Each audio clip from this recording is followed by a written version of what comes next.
মৃত মেয়ে কবরের ভেতর জীবিত আছে এমন স্বপ্ন দেখার দাবি করে দাফনের 18 দিন পর কবর খুঁড়েছেন স্বজনরা।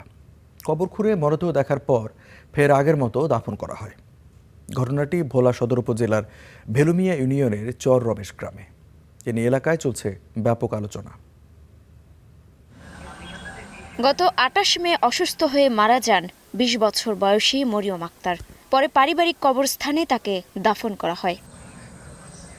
দাফনের কয়েকদিন পর কবর থেকে সুগন্ধি বের হওয়ার গুঞ্জন ছড়িয়ে পড়ে এলাকায়।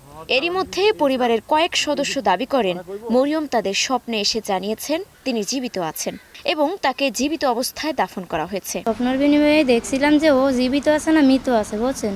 তাই দেখছি ও মৃত, তাই আমরা আবার কি যেরকম লাশ ওরকমই রেখেছি। কি আলি জালি দেখছে, ফার্সের মানুষ ভাইরাল করছে, এর জন্য মানে লাস্টটা একটু মানে যে ইমাম সাহেব যা নামাজ পড়াইছে হয়ে দেখছে আর কি করছে, লাশ মৃত লাশ। স্বপ্ন তো 90-40 ভাগের 1 ভাগ, এটা সত্য স্বপ্ন, কিন্তু ইসলাম এটা সমর্থন করে না যে লাশে জীবিত হইয়া তার আত্মীয় স্বজনকে স্বপ্ন দেখাইবে যে আমাকে এটা এখান থেকে স্থানান্তরিত করুক।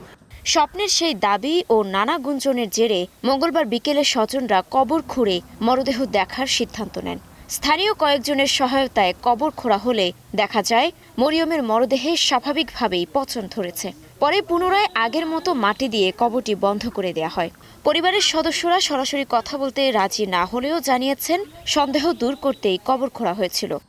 গতকালকে মনে হয় যে এই বড় হুজুরের কাছে গেছিল বা ভোলা থানায় গেছিল, এরা অনুমতি দিছে যে যেই হুজুরের দিয়ে আপনারা জানাজা দিচ্ছেন ওই হুজুরের দিয়ে আপনারা জিনিসটা দেখেন আগে।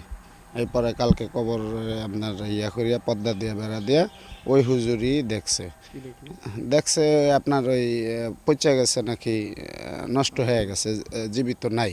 উচিত ছিল ওনার যদি এরকম মনের আবেগ থেকে থাকে তো জিনিসটা যেদিন মারা গেছে ঈদের হয়তো বা ওদিনই বা এর পরের দিনই জিনিসটা উঠানো উচিত ছিল, কিন্তু এতদিন পরে উঠেয়া হয়তো বা কাজটা সামাজিকভাবে ভালো হয় নাই।